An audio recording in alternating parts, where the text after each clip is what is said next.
방송에서 제공하는 투자 정보는 투자 판단에 대한 조언입니다. 방송에서 제공하는 주식의 가치, 가격 상승 및 가격 하락에 대해서는 방송사에서 보장하지 않습니다.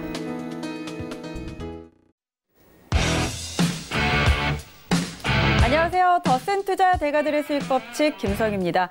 뉴욕 증시는 연일 약세로 마감을 했습니다. 금리 인하 가능성을 일축한 파월 의장의 발언, 그 여파가 이틀째 이어진 모습이었는데요.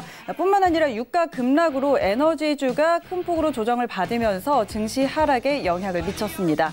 우리 코스피 지수 하루 만에 방향을 바꿨습니다. 2200선 아래로 밀려났는데요. 오늘 원달러 환율이 다시 급등하면서 위험 자산에 대한 투자 심리가 위축됐고 또 유가 급락에 대한 부담도 국내 증시에 부정적으로 작용한 것으로 보입니다.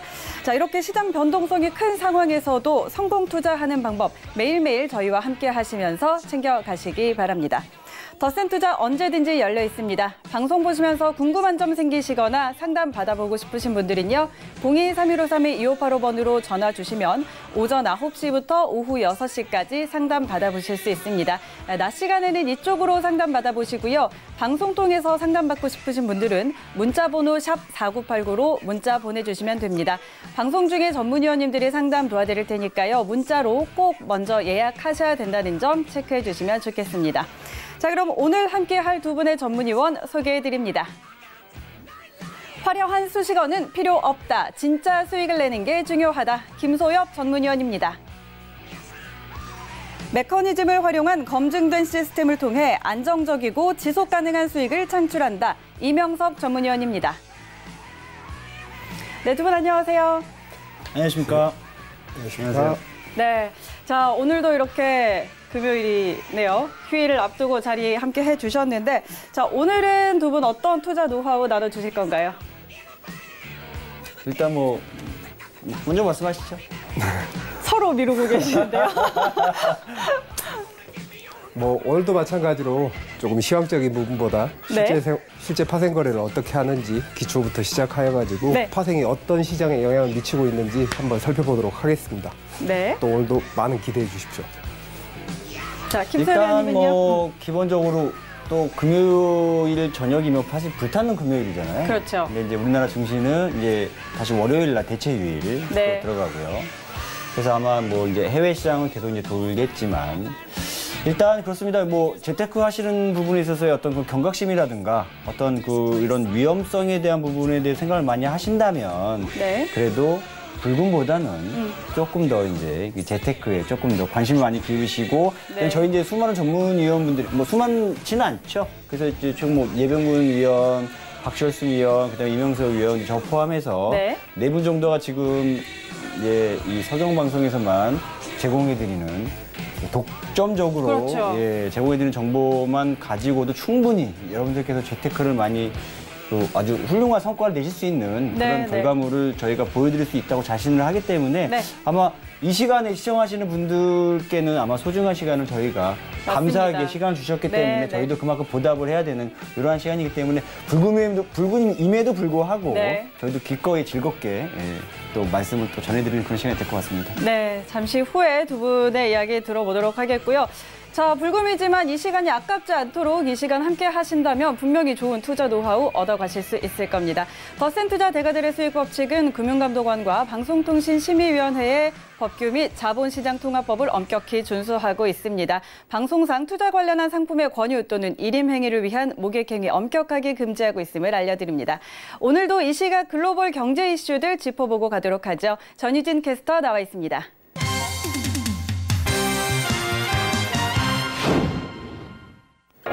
네, 안녕하세요. 전유진입니다. 오늘 미국 증시는요, 모두 상승 출발을 하고 있습니다. 그 이유가 미국에서 고용 지표가 잘 나왔기 때문인데요. 원래 고용 지표가 예상치는 19만 명이었습니다. 하지만 26만 3천이 나왔는데요. 실업률도 예상치도 30.8%였는데 3.6%로 나왔습니다. 반세기 만에 최저치인데요. 이렇게 미국 경제는 아직 탄탄한 것으로 보입니다. 제롬 파월 의장이 낮은 인플레이션 압력이 일시적이라고 발언을 하면서 금리 인하 가능성에 대해서 좀 일축을 한 상황이죠. 그로 인해서 이틀 동안 미국 증시는 하락을 했었는데요. 오늘 고용 지표 때문에 이제 상승 출발을 하고 있는 상황입니다. 다음 소식은요. 월가의 대표적인 강세론자죠. 크로스마크 글로벌 인베스트의 빅토리아 페르난데스가 기술주보다는 소비주에 투자에 나서야 한다라고 주장을 했습니다. 아마존과 애플이 있는 이른바 빵주는 작년 12월을 기점으로 너무 많이 올랐다고 이야기를 하면서 현재 자신도 여기에 투자를 하고 있지만 요즘은 좀 다른 섹터에 눈을 돌리고 있다라고 이야기를 했습니다. 최근 투자한 두 기업은 맥도날드와 에스티로더를 꼽았는데요. 이번 주에 예상보다 좋은 실적을 발표했다라고 이야기를 했습니다. 향후 몇 주간 소비주의 강세 현상이 나타날 것이라고 이야기를 하면서 소비는 강화되고 있고 경제의 73%를 차지하고 있기 때문에 소비주의 투자를 좀 권고하고 있는 상황입니다. 저는 제가 준비한 소식은 여기까지고요. 또 속보 나오는 대로 다시 돌아오겠습니다. 네, 이 시각 글로벌 경제 이슈들 짚어보고 왔습니다. 그럼 계속해서 위원님들과 경기 이야기 이어가도록 하겠습니다. 자, 오늘은요, 우리 위원님들께서 이 시간을 통해서 예측을 해주신 것들이 있는데 좀 맞아떨어진 것들이 많더라고요. 오늘은 그래서 그런 이야기들을 좀 해봐야 될 것 같아요. 먼저 거의 다 맞았죠? 그렇죠. 네. 먼저 그러면 5일 이야기 한번 해볼 텐데, 자, 유가가 정말 언제까지 올라가나 하면서 계속 올라가더니 뚝 떨어졌어요. 61달러 선까지 내려왔거든요. 근데 자, 이런 부분 어떻게 봐야 되나요? 일단은 1차적으로 이제 여러분들께 말씀드리고 싶은 거는 일단 네. 서울경제TV에서만 공개를 해드리는 부분입니다. 이건 뭐 자신 있게 말씀드릴 수 있는 부분이고요. 네. 제일 이제 중점적으로 말씀드리고 싶은 부분은 그겁니다. 누군가는 독점적인 정보를 가지고 있다는 얘기죠. 그렇죠. 그러면 사실은 뭐 조금 죄송한 표현이지만 저희 같은 일개 투자 자문사가 그거를 내용을 알 것이다? 아마 모를 겁니다. 저희도 알 수는 아마 없을 네. 거예요. 물론 개별 종목은 잘 알고 있습니다. 네. 그래서 뭐 예병군 전문위원이라든가 박철순 전문위원이라든가 이분들은 철저하게 물론 이제 이명석 위원 다 포함해서 네. 철저하게 분석들 다 해서 진짜 투자가 괜찮은 회사인지 그렇지 않은지에 대해서 명확하게 말씀을 다 드리고 있었고 실제로 저희가 이 효과를 봤던 이런 부분들에 대해서 다 100% 네. 아주 클리어하게 오픈을 다 해드리고 있는 상황이잖아요. 네, 네. 자, 우리가 이제 그런 부분들 개별 종목 뭐 CEO를 만난다든지 오너리스크, 그다음 이해관계, 권리관계를 할 수 없는 해외 선물이라든가 해외 어떤 증시라든가 이런 부분들은 일일이 수많은 전 세계를 다니면서 할 수는 없잖아요. 네. 그러면 어떤 부분에서 그런 수치적으로 우리가 증명할 수 있느냐? 바로 옵션이라는 겁니다. 그래서 오늘도 저희가 이제 준비한 자료들로 물론 오늘 걸로 다 네. 준비를 다 보여드릴 것이고요. 네. 왜 이렇고 해서 이런 것이고 또 사실은 조금 이제 약간 외람된 말씀인 건데 이 증시라든가 이런 이제 증권 부분은요 상품입니다. 예. 전형적인 상품이에요. 아 경제가 좋으니까 증시가 올라가고 경제가 나쁘니까 증시가 떨어진다. 전적으로 그거는 동감할 수가 없습니다. 자 우리가 엊그저께 발표한 이 경제 지표가 이제 우리나라 성장률, 경제 성장률이 네. 사실 안 좋았잖아요. 예. 근데 증시는 그렇진 않아요. 네. 자, 10년 전에 우리나라 증시와 봤었을 때 코스피 2000이라고 딱 단적으로 예를 들어 봤었을 때 그렇지 않지 않습니까? 그렇죠. 그렇지 않습니다. 경제하고는 증시하고는 다른 부분입니다. 여러분들이 투자할 때 증시에 투자를 하면 증시에 자본이 많이 몰려서 증시가 올라가는 것이고요. 네. 아, 증시가 별로 안 좋아. 부동산으로 해야겠으면 부동산으로 가는 겁니다. 상품이라고 생각을 하시고 상품이라면 어느 누군가가 움직인다. 저는 이렇게 생각하시는데 또 이명석 의원께서는 또 어떻게 생각하시는지 또 고견을 네. 좀 듣고 싶습니다. 저도 기본적으로 네. 지금 미니 S&P 지수를 보게 되면은 네. 어제 같은 경우에는 금리 동결 문제 때문에 예. 하락했다. 네. 오늘은 고용 지표가 호조돼 가지고 지금 상승 중이다. 물론 네. 지금 상승 중입니다. 그런데 저희가 이렇게 이슈들만 따라가게 되면은 저희는 실제로 투자를 할 수가 없습니다. 그렇죠. 매일 오늘 뉴스에 따라서 오늘 뉴스를 지켜보고 네. 투자를 해야 된다고 하면은 과연 수익을 낼 수 있을까? 이런 부분에 대해서는 심각하게 한번 고민해 봐야 될 문제라고 생각합니다. 그래서 저도 마찬가지로 이 시장이 돌아가는 구조, 현물, 주식, 옵션에 이어지는 이런 구조들을 이해하시고 거기서 어떻게 수익을 올릴 수 있을지 잘 생각해 보시면 조금이나마 여러분들 투자에 도움이 더 되실 거라고 생각하고 있습니다. 그날그날의 뉴스에 따라서 일일비하지 말라 뭐 이런 이야기를 해주시는 거죠. 네. 자, 그렇다면 유가 이렇게 좀 떨어져 있는데 이건 또 파생 시장하고 연결을 해볼 수 있을 것 같아요. 자, 파생 상품 투자하시는 분들은 좀 포지션을 어떻게 가져가야 될까요? 일단 뭐 제가 먼저 말씀을 드리면 그 서울경제TV에 독점적으로 말씀드렸습니다. 유가가 떨어질 거라고. 네. 뭐 사실 저희가 뭐 어느 지역의 네. 뭐 경쟁이도 아니고 사실 네. 명확하게 수치적으로 다 증명이 되어 있는 부분들이고요. 네. 여러분들께서 저희 방송을 꼭 보셔야 되는 이유들을 저희가 필연성에 대해서 계속 말씀을 드리고 있습니다. 네. 꼭 보셔야 됩니다. 자, 유가는 계속 빠질 겁니다. 자, 얼마까지? 54달러까지 계속 빠져야 됩니다. 빠져야 되는 상황인 것이고 또 이제 반응이 이제 나오기 시작을 했고요. 네. 원유 비축분 전혀 관계 없습니다. 그렇게 시장은 돌아가는 게 아니라는 거죠. 그래서 저희는 철저한 분석이라든가 어떠한 이러한 저희만이 가지고 있는 노하우겠죠. 예. 이런 부분에 있었을 때는 언제든지 편하게 전화 주시면서 네. 그리고 서울경제TV 방송 꼭 보시면서 이들은 이렇게 해서 맞았구나라는 그 부분들을 하나씩 검증하시면서 늘 물음표를 꼭 다시라고 꼭 말씀드리죠. 네. 물음표를 다세요. 왜 니들은 어떻게 알아?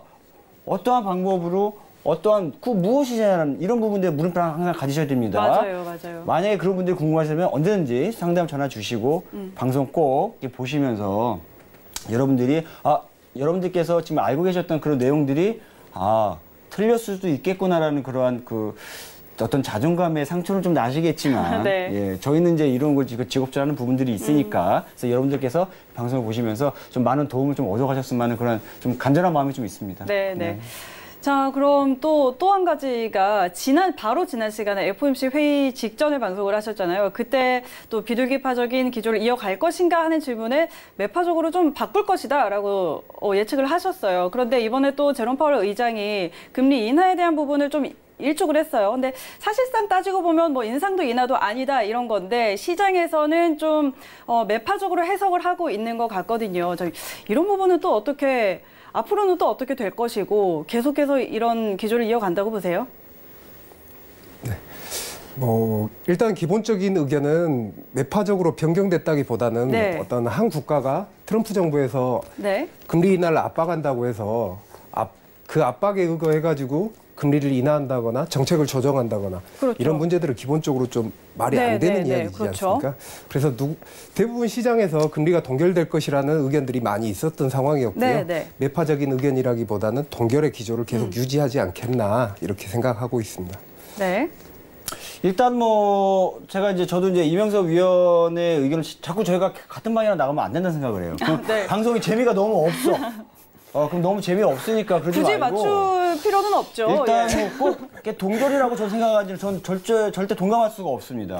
왜냐하면 일단 두 번에 걸쳐서 인상이든 인하든 두 번에 걸쳐서 이제 어느 정도 조정을 주겠죠. 네. 근데 지금 미국 증시가 상당히 나쁘지가 않아요. 그렇죠. 자, 돈이 많이 풀려 있는 겁니다. 자, 아주 간단하게 생각해 보세요. 여러분들이 사업하고 계세요. 사업을 하시는데 사업 자금이 없네? 근데 은행에 가서 이제 돈을 이제 빌리셔야 될 거 아닙니까? 그렇죠. 사업자금 빌려야겠죠. 네. 근데 은행 금리가 너무 비싸. 내년에 할까? 갸우뚱 하시겠죠, 아마도. 네. 그럼 여러분들 입장하고 똑같습니다. 그거는 전 세계 어디나 마찬가지예요. 금리가 오르면 사업을 약간 위축이 될 수 있는 수밖에 없는 그런 구조적인 그런 모습들을 가지고 있잖아요. 네. 근데 지금 미국 경제가 좋습니다. 그렇다면 사실은 우리가 매파, 비둘기파 부분을 해서 매파는 올릴 것이고 약간 비둘기파는 안 올릴 것이다라고 생각을 많이 하시는데 그거 다른 겁니다. 경기가 안 좋을 때 매파는 오히려 반대일 수가 있는 거예요. 네, 오히려 네. 금리 인하가 그게 매파할 수가 되는 거죠. 경기가 좋았었을 때는 또 매파, 비둘기파랑 또 입장이 달라지는 거죠. 네. 매파, 어느 누구도 매파, 비둘기, 자기는 매파고 비둘기파 얘기한 적 없어요. 우리가 그렇게 판단한 겁니다. 우리가 싫으면 매파고 거칠다. 우리가 부드러우면 비둘기파예요. 네. 그래서 이러한 관점으로 좀 벗어나시고 좀 더 넓게 보셔야 되는데 일단은 금리 인상 부분에 저는 금리 인상 한다라고 봅니다. 일단은 미국 쪽에서는 올 연초에 네. 2번 정도에 걸쳐서 하겠다. 언젠지는 모르겠으나 너무 자주 올리면 안 되겠죠. 왜냐하면 이 예측 대응성이라는 게 필요하거든요. 그쵸. 언제 올지 얘기나 해줘야지 미리 대출을 받아 놓든지. 그렇잖아요. 맞아요, 그렇죠? 맞아요. 그럼 나중에 받아야 될지, 금리 안 올릴 거야. 그럼 나중에 받을게. 이런 부분들에 대해서 예측 가능성이 항상 존재를 해야 되잖아요. 네. 또 사업이라는 부분들은 더더욱더. 그렇죠. 그래서 그런 부분을 봤었을 때는 미국 증시가 계속적인 어떠한 점진적인 하락 추세를 갈 것이라는 부분을 미리 말씀을 드렸기 때문에 네. 그런 관점으로 봤었을 때에는 아마도 금리적인 부분에 우리나라에도 영향이 많이 오지 않을까. 왜냐면 미국이 금리 인상을 하면 이 자금, 조금 죄송한 표현입니다만 시청자 여러분께 좀 죄송한 표현이지만 이자 놀이를 하고 싶잖아요. 네. 아니 여기는 연이율 5%밖에 안 주는데 저 은행은 6% 준단 말이에요. 네. 그럼 미국으로 자금이 빠져나가는 그쵸? 겁니다. 그래서 우리나라 자본 이탈이라고 하죠. 네, 네. 자본 이탈해서 미국으로 가게 되면 우리나라는 아무래도 좀 영향이 좀 있겠죠. 그런 부분들 아주 상식적인 수준 생각하면 됩니다. 똑같습니다, 여러분. 저희가 단어만 어렵게 쓸 뿐이지 네. 여러분들이 생각하고 계시는 이 어떤 기본적으로 바라보시는 삶의 이로 생활 반경과 크게 다르지가 않다라는 거죠. 그래서 어떤 뭐 매파다, 비둘기파다 이런 관점도 물론 맞지만 일단 금리적인 부분에 통화량이 너무 많이 풀렸어요. 미국 쪽에서 통화량이 너무 네, 많이 네. 풀렸기 때문에 그런 부분들에서 어느 정도 조정은 좀 오지 않을까 이런 부분에서 조심스럽게 좀 예측을 좀 해보고 있습니다. 네. 자, 이 부분은 또 저희가 오랫동안의 방송을 하면서 또 차차 검증을 해 나가도록 하겠고요. 자, 두 분의 이야기는 여기까지만 들어보고 그럼 이어서 오늘 준비해 주신 강의가 있으니까요. 강의로 바로 연결을 해보도록 하겠습니다. 자, 오늘은 어떤 내용들 들어볼까요? 일단 뭐 저기 이명석 위원 먼저 할까 제가 먼저 할까 말씀드렸는데 사실 이명석 위원은 이제 좀 이렇게 이 포괄적인 부분을 설명을 좀 드렸고요. 네. 저는 이제 조금 더 이제 미시적인 네. 거시가 아닌 미시적으로 좀 더 구체적으로 한번 가보는 그러한 이제 이 강의를 조금 보여드리고 싶어요. 네. 자, 봅시다 오늘 장입니다. 코스피 2000입니다. 네. 뭐 코스피 200도 마찬가지겠죠, 여러분. 자, 오늘도 늘 이 서울경제에서만 독점적으로 말씀을 드리는 겁니다. 언제 장이 끝났나? 언제 하락장이 더 이상 내려가지 않을 것인가 말씀드렸어요. 네. 봅시다. 증명하자는 거에 늘 물음표를 달라고 말씀드렸습니다. 자, 똑같은 콜 옵션 위아래가 같이 나란히 있어요. 자, 이제 대충 아시겠죠? 이거 방송한 지가 꽤 됐죠? 그렇죠. 이 정도는 아셔야 됩니다. 즉, 여러분들이 대형주를 취급을 하시건, 대형주를 트레이딩을 하시건, 혹은 파생상품을 취급을 하시건, 혹은 요새 이제 K락 300이라든가 여러 가지 이제 파생상품들이라든가, 혹은 이제 주가를 추종하는 이런 상품들을 많이 이제 보셨을 겁니다. 봅시다. 증명하자는 거예요. 증명하자는 거야. 네. 자, 여기에서 또 키를 맞췄어요. 네. 오늘도 예쁘게. 그쵸? 이 자리. 여기에서 야, 이제 더 안 빠져라고 얘가 열심히 외쳐주고 있었단 말입니다. 네. 자, 간단한 이유입니다. 이 설명을 드리면 맨날 이것만 얘기하니까 여러분들 약간 지루해 하세요. 여러분들 ELW도 많이 이제 좀 하시겠지만 ELW와 똑같은 원리지만 옵션을 파는 사람들은요. 네. 옵션을 파는 사람들은 자신들의 최대한 이익을 얻기 위해서 주식을 던집니다. 자, L전자라고 합시다. 네. L전자에 가만히 그 L전자에 제가 구암흑의 회장이에요. 네. 야, 뭐 누구라고는 전 모릅니다. 누군지는 몰라요. 네. 뭐 듣는 분들은 알 것 같아요. 네. L전자의 그 ELW 봤더니 콜에 너무 많이 몰려 있어. 자, 그 발행 누가 하죠? 자, 입장 바꿔봅시다. 발행 누가 해요? 자, LG전자하고 증권사가 합니다. 네. 걔네들은 수익을 많이 얻기 위해서 수많은 노력을 많이 할 겁니다. 콜에 많이 몰려 있으면은 그만큼 내줘야 되잖아요. 네. 여러분들한테 ELW를 그렇죠. 콜에 많이 상승 쪽에 걸으셨던 분들. 근데 가만히 수많은 그 똑똑한 친구들이 L전자에 있는 L경제연구원, 네, 연구소라고 네. 하죠. 그쪽에서 푸세에 약간 조금 지금 주가가 만약 10,000원이라고 가정을 하겠습니다. 9,000원대에서 저희가 수익이 납니다라고 이제 얘기를 할 거예요. 네. ELW를 발행했으니까. 그래서 이들은 어떤 플레이를 하죠? 던집니다, 주식을. 9,000원에 맞추기 위해서. 네, 네. 그러면 L전자의 주식 선물에 투자하신 분들한테는 매도 방향을 보시면 돼 수익이 났겠지만 콜옵션 하신 분들의 손실이 났겠죠. 그렇죠. 똑같습니다. ELW 위험한 플레이입니다. ELW 하지 마세요. 왜 ELW가 왜 위험하냐면 수많은 경제방송에서 ELW가 최고라고 막 말씀을 많이 하시는데 절대 네. 그렇지 않습니다. 옵션의 매수 플레이라면 깨집니다. 자, 그건 나중에 반증하세요. 자, 똑같은 원리입니다. 옵션에 플레이에서 다 움직이게 되어 있어요. 마찬가지입니다. 여기서 키를 맞췄습니다. 여기까지. 이 자리 어느 자리? 어느 자리? 여기. 여기. 오늘 다 왔어 라고 얘기를 해주고 있었다는 얘기입니다. 네. 뭐 어제도 아니고요. 그제도 아니고 그저께도 아닙니다. 오늘입니다. 오늘. 오늘 저희 방송 다 보시고 끝나고 확인해 보세요. 자, 여기서 끝났습니다. 이 자리 왜 이 자리냐? 얘 때문에. 얘 때문에 그런 겁니다.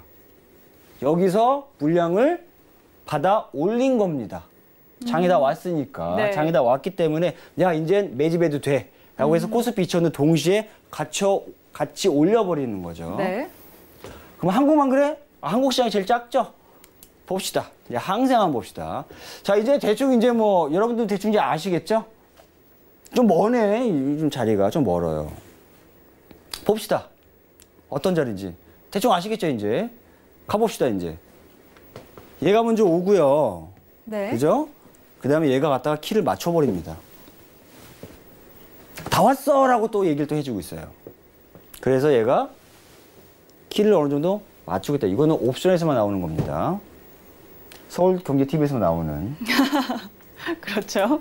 자, 유로스톡입니다. 유로스톡. 유럽 네. 요새 뭐 터키 이슈도 있고 여러 가지 이슈가 많죠. 자, 유로스톡입니다. 조금 거친 표현으로 웃기는 소리 하지 마세요. 그것 때문에 그런 게 아닙니다. 제일 돈이 많은 판. 제일 돈이 많은 판에서 그들은 장을 움직이고 있습니다.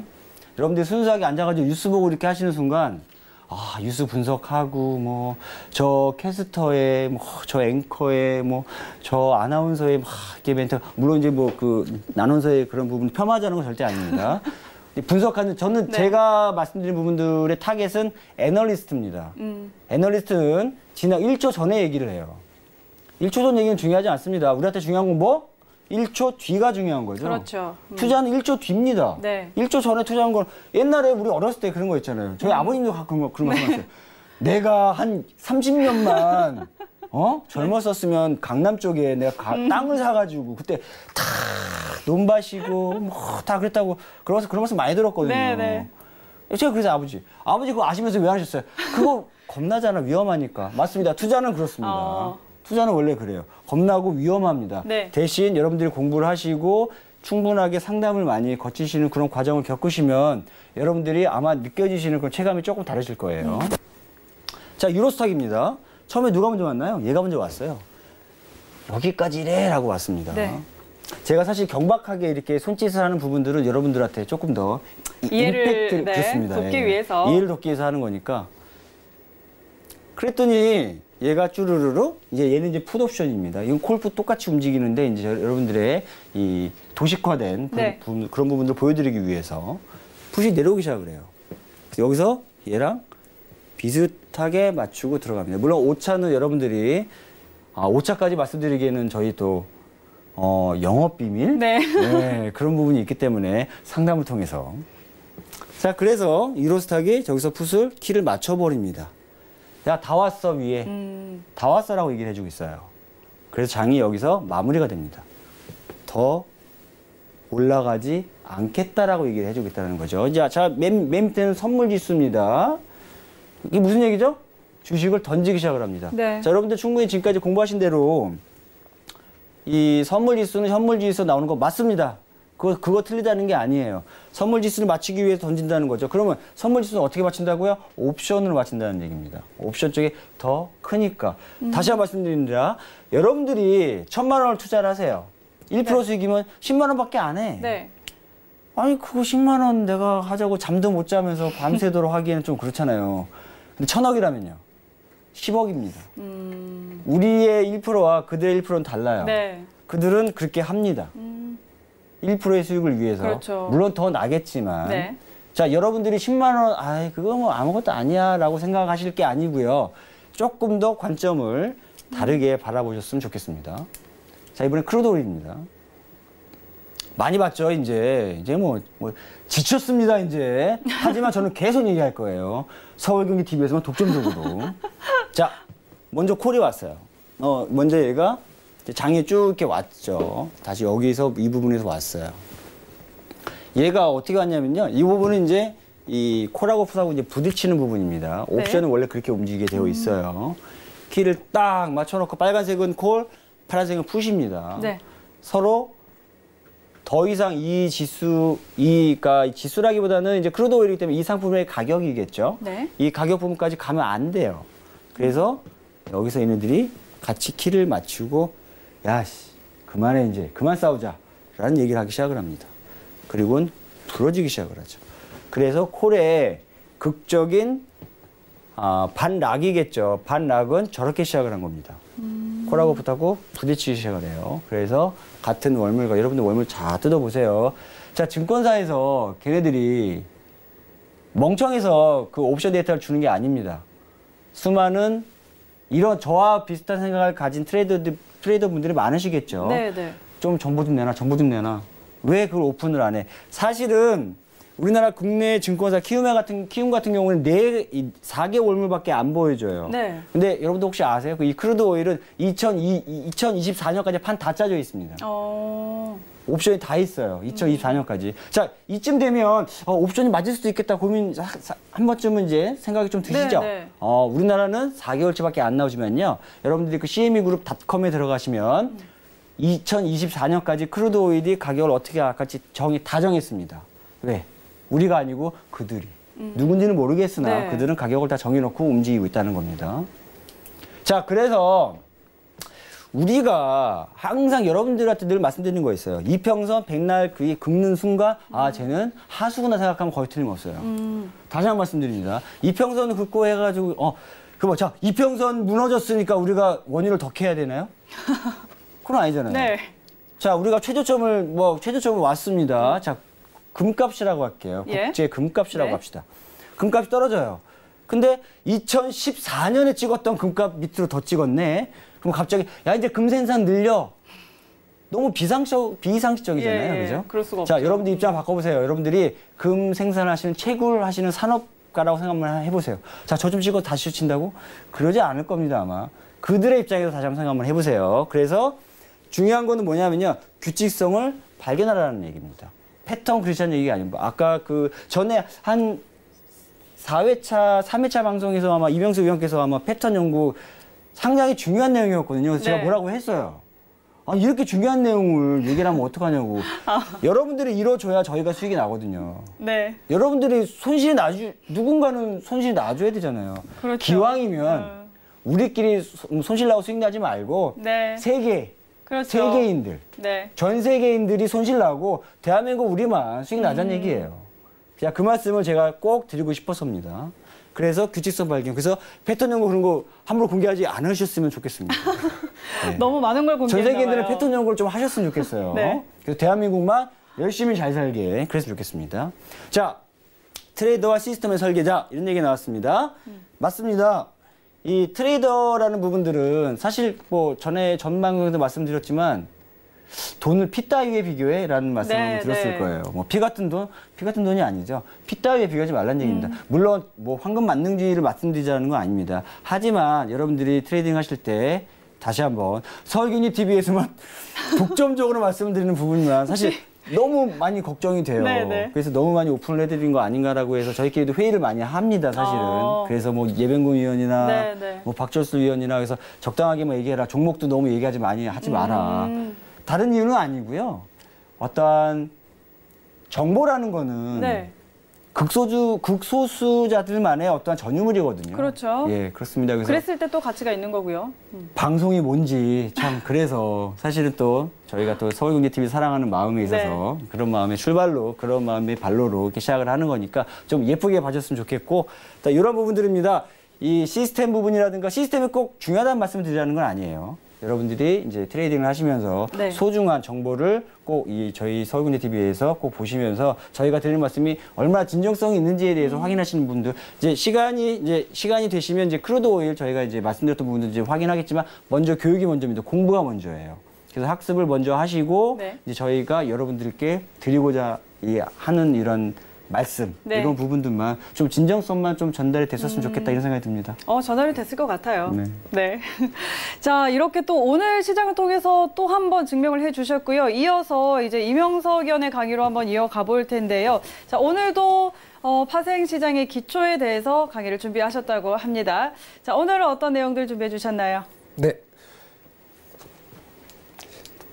마찬가지로 앞에서 설명하셨다시피 현물, 선물, 옵션, 특히 옵션을 많이 강조하신 부분. 이 부분들을 이해하시기 위해서는 실제적으로 기초 부분부터 공부를 열심히 하셔야 됩니다. 제가 사실 최근에 좀 저희 방송 이후로 전화를 좀 받게 됐는데요. 주된 질문 중에 하나가 이 시간이 해외 선물이 거래되는 시간이다 보니까 해외 선물에 해외 옵션이 존재하냐라는 이야기를 많이들 하십니다. 나스닥은 해외 옵션이 있느냐 아니면 미니 S&P는 옵션이 있느냐 이런 질문들을 많이 하시는데요. 제가 그 이야기를 들으면서 거래들은 참 잘 하시려고 노력을 많이 하시는데 네. 이 기초 부분에 대해서는 너무 간과하는 부분이 아니신가 하는 생각을 가지게 됩니다. 이런 부분들은 사실 옵션이 있느냐 없느냐 부분들은 증권사 홈페이지에 들어가셔가지고 상품 안내 설명서만 잘 읽으셔도 있는지 없는지 어떻게 구성이 돼 있는지 모두 아실 수가 있는 내용입니다. 사실. 네, 근데 네. 거래를 하실 때 기본적인 확인 부분부터서 조금 미흡하시지 않나 싶어서 계속 기초 강의를 하고 있는데요. 또 오늘도 열심히 한번 쉬운 부분일지라도 다시 처음부터 점검한다고 생각하시고 한번 같이 해보도록 하겠습니다. 네. 일단 기본적으로 오늘은 국내 선물에 대해서 이야기를 할 텐데요. 지난 시간에 저희가 국내 선물이란 무엇인가, 옵션이란 무엇인가에 대해서 저희 일상생활의 이야기를 통해서 한번 알아봤었는데요. 오늘은 국내 선물에 대해서 한번 알아보도록 하겠습니다. 국내 선물은 어떤 상품이 있고 또 그 상품들은 어떻게 구성되어 있는지 알아보는 시간을 갖도록 하겠습니다.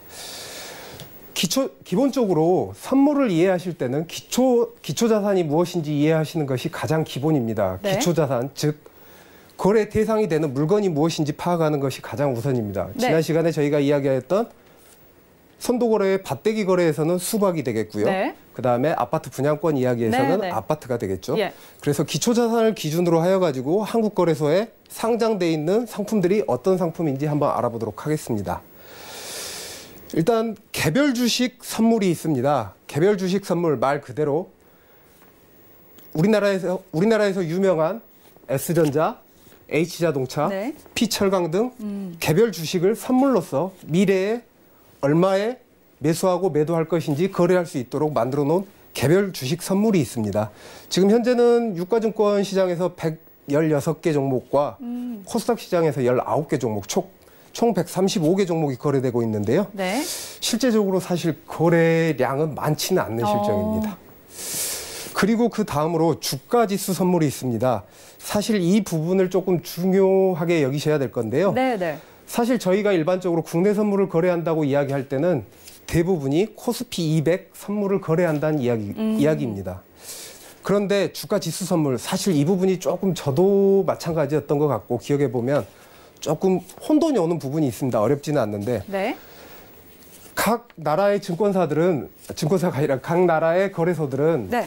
지수를 발표하게 됩니다. 그 지수들은 경제 지표로서 활용되기도 하고 경제 상황을 반영하기도 하고 하는 지표로서 활용이 되는데요.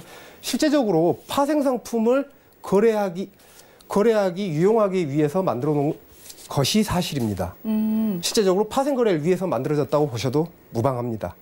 그래서 저희 나라의 대표적인 지수 같은 경우는 코스피 200 지수가 있죠. 네. 저희 나라를 대표하는 200개 종목. 예. 우리나라를 대표하는 200개 종목에 대해서 200개 종목에 선출하여서 만들어 놓은 코스피 200 지수인데요. 이 지수는 실제적으로 200개 종목만 선출해 놓았지만 시가총액이 우리나라 증권 종목에서 70% 정도를 차지하다 보니까 우리나라 증시를 가장 잘 반영을 하고 있습니다. 그와 마찬가지로 코스닥 150 지수도 있는데요. 이 지수도 마찬가지로 코스닥 종목, 대표 종목 150개를 선출하여서 만들어 놓은 지수입니다. 네. 그래서 저희가 이쪽 부분에서 주목해야 될 부분은 코스피 200 선물. 이 부분은 추가적으로 제가 설명하도록 하겠습니다. 네. 그리고 마찬가지로 변동성 지수라는 부분도 있습니다. 그런데 이 부분도 거래량이 많지는 않지만 이것도 지수를 통해 가지고 한국거래소에서 발표한 지수를 통해 가지고 거래하는 선물 상품이고요. 그 다음으로는 ETF 상품. ETF를 통해서 익스체인지 트레이드 펀드죠. 말 그대로 인덱스 펀드를 상장시켜 가지고 선물로서 거래를 할 수 있도록 만들어 놓은 상품입니다. 근데 이 부분은 사실 좀 참고로 말씀드리면 아리랑, 코덱스, 타이거 조금 이름이 난해하긴 한데요. 네. 자산운용사에서 브랜드라고 보시면 됩니다. 아리랑 같은 경우는 하나자산, 그리고 코덱스 같은 경우는 삼성자산운용사, 그다음 타이거 같은 경우는 미래에셋대우 이렇게 네. 보시면 되겠습니다. 그리고 일반적으로 아시는 채권, 금리, 통화, 일반 상품들은 많이들 알고 계시는 내용이시니까 네. 이 부분은 간략하게 하고 넘어가도록 하겠습니다. 그래서 대략 살펴보니까 한 32개 종목 정도 상장이 돼 있고 이 종목들을 거래하는데 그중에서 가장 중요한 거는 코스피 200 선물이다라는 말씀을 드리고 싶습니다. 네. 그래서 오늘은 코스피 200 선물, 지수 선물 기준으로 모든 것을 설명하도록 하겠습니다. 네. 코스피 200 지수 선물, 말 그대로 우리나라에서 최초로 한국거래소에 상장된 상품입니다. 그리고 국내 대표 상품으로서 거래대금 기준으로 약 40%를 차지하는 가장 큰 규모의 선물 상품입니다. 그래서 조금 전에 말씀드렸던 국내 선물을 거래한다는 것은 기본적으로 코스피 200 선물을 거래한다는 것입니다. 그래서 조금 전에 기초자산 같은 경우는 한국을 대표하는 주식 200개 종목을 지수화한 코스피 200 지수를 기초자산으로 한다. 거래 대상 자체가 코스피 200 지수라는 것을 꼭 기억해 주시기 바랍니다. 네. 그러면 조금 전에 설명드렸던 부분이 사실 이 부분입니다. 이 부분. 기본적으로 증권사 홈페이지에 들어가시게 되면 상품 명세가 다 나와 있습니다. 상품 안내 해가지고 나와 있게 되는데요.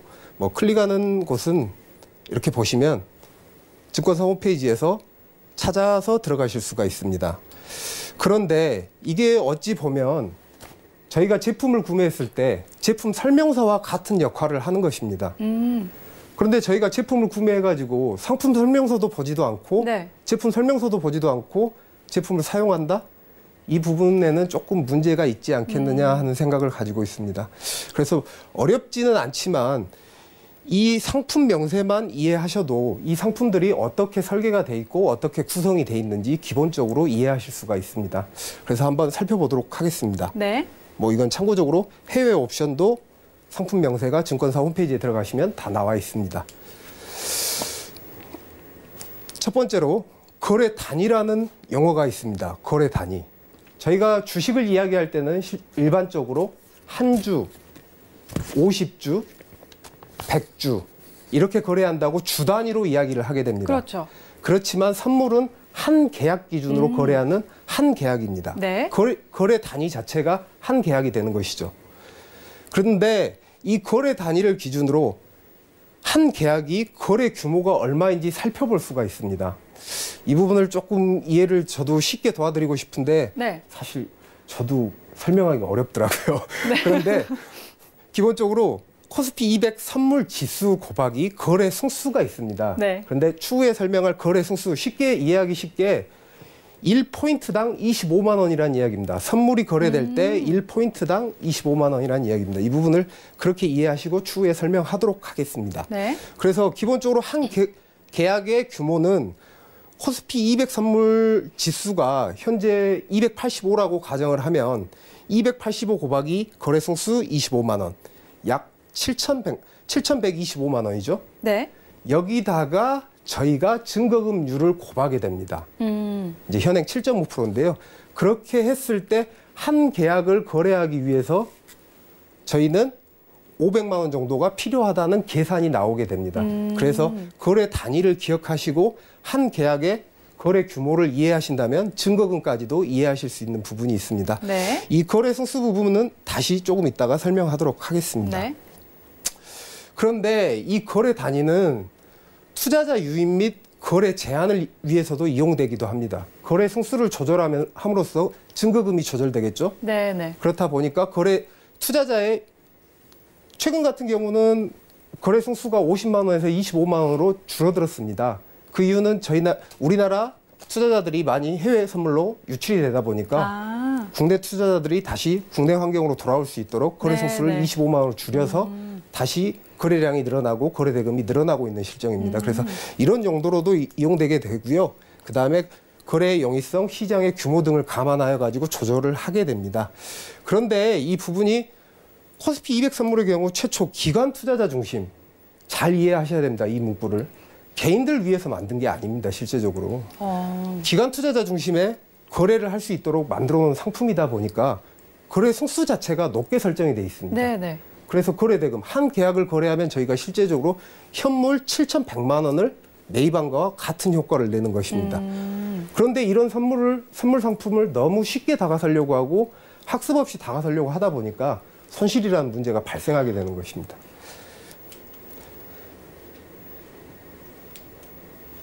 다음은 가격 표시 방법에 대해서 알아보도록 하겠습니다. 네.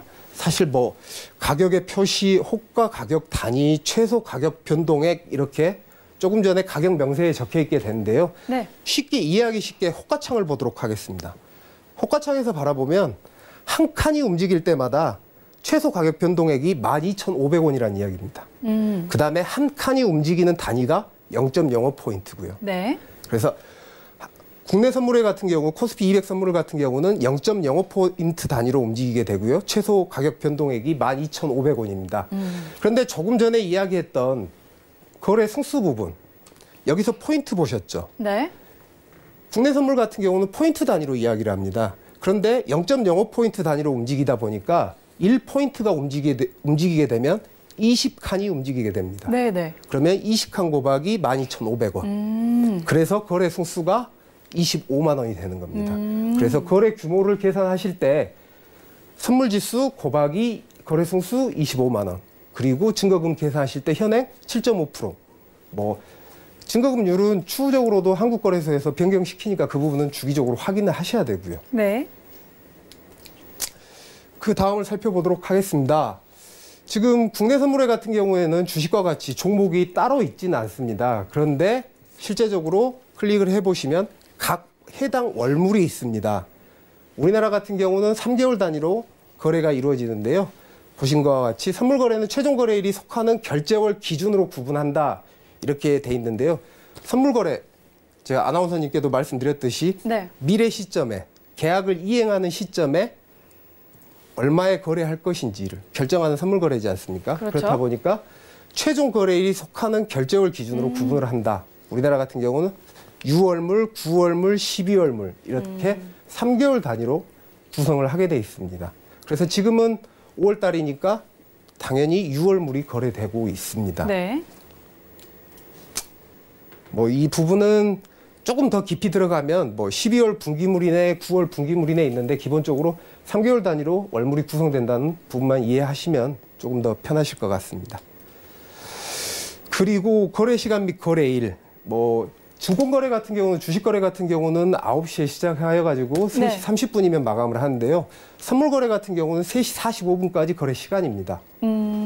그래서 최근 같은 경우에는, 최근은 아니죠.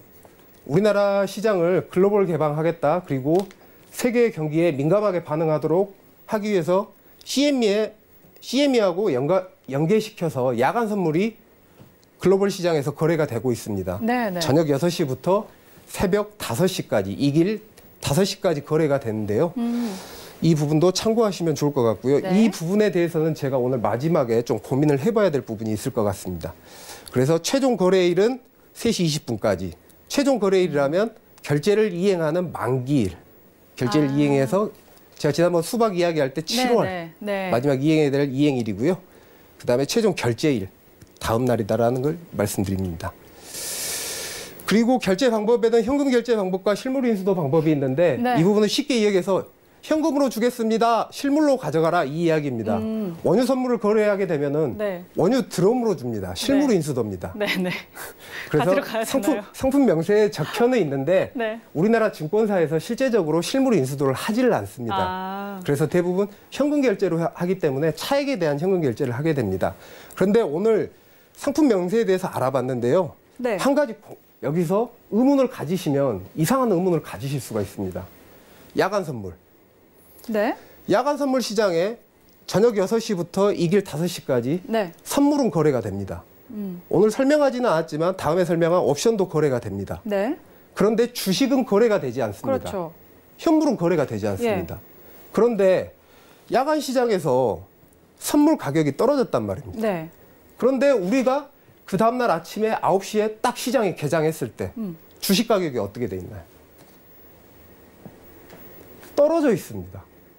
아무도 거래를 하지 않았는데 좀 이상하지 맞아요. 않으신가요? 선물이 떨어지게 되면 처음에 설명했듯이 현물, 선물, 옵션으로 이어지는 구조인데 네네. 선물이 떨어지게 되면은 주식 가격이 아무도 거래하지 않았는데 아침에 가격이 떨어져 있습니다.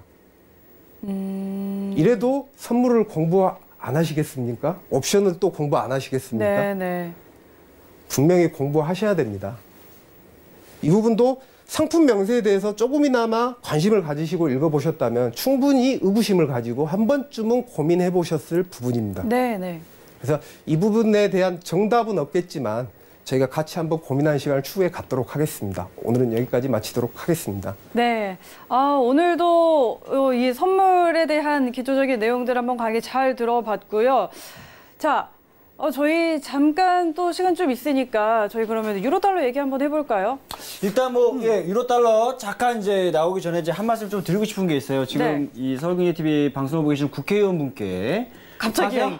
파생 양도세를 법안 발의하신 국회의원분께 제가 드리고 싶은 말씀이 있습니다.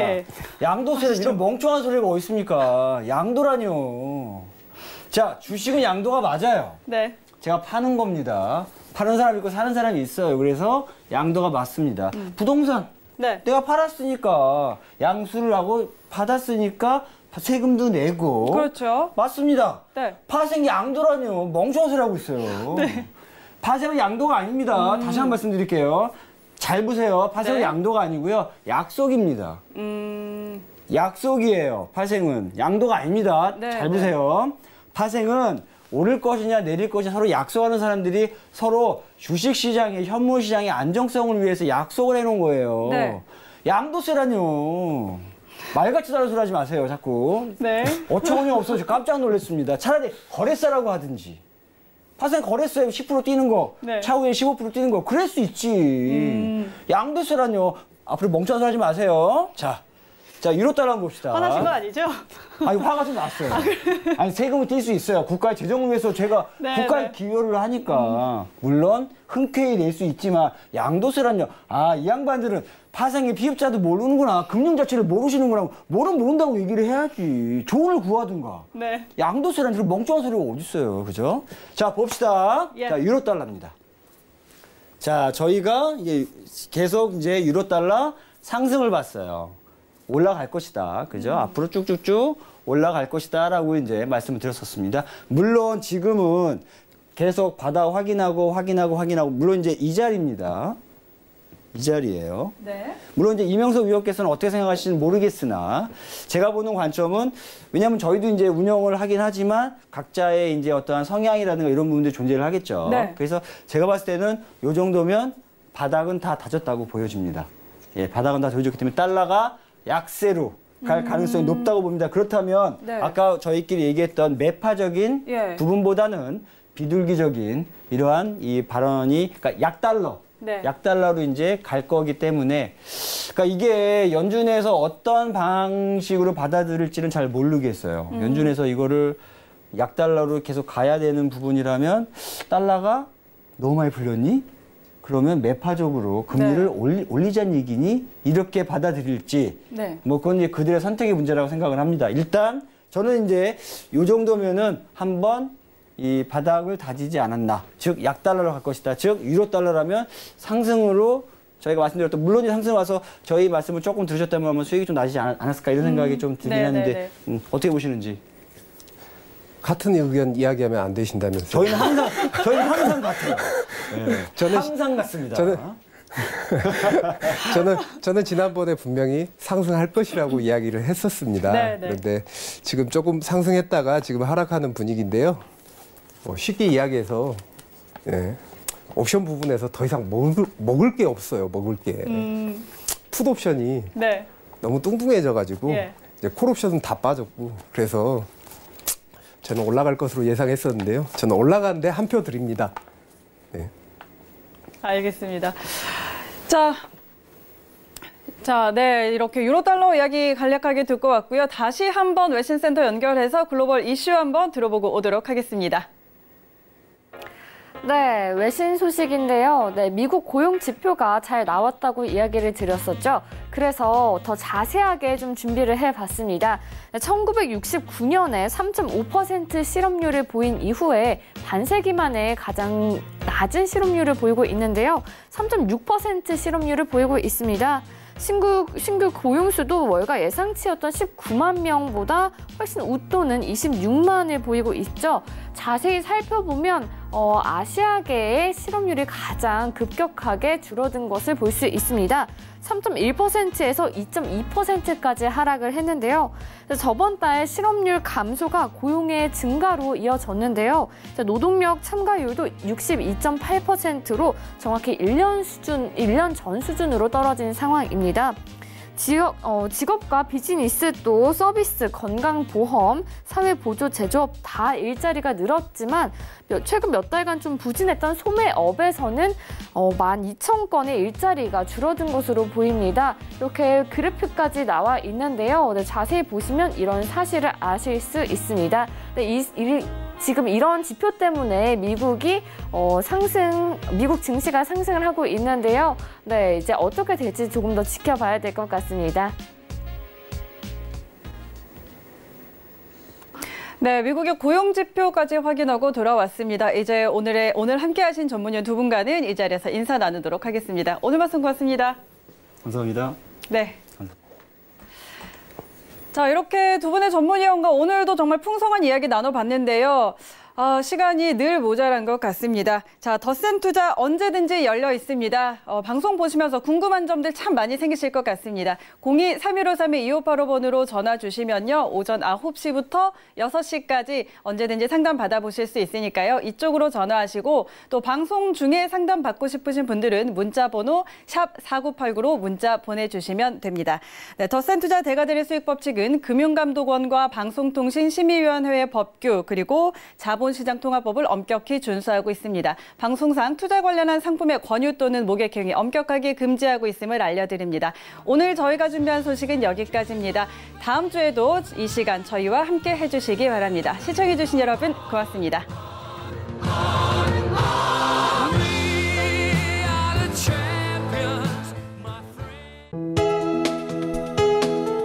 본 방송에서 제공하는 투자 정보는 투자 판단에 대한 조언입니다. 방송에서 제공하는 주식의 가치, 가격 상승 및 가격 하락에 대해서는 방송사에서 보장하지 않습니다.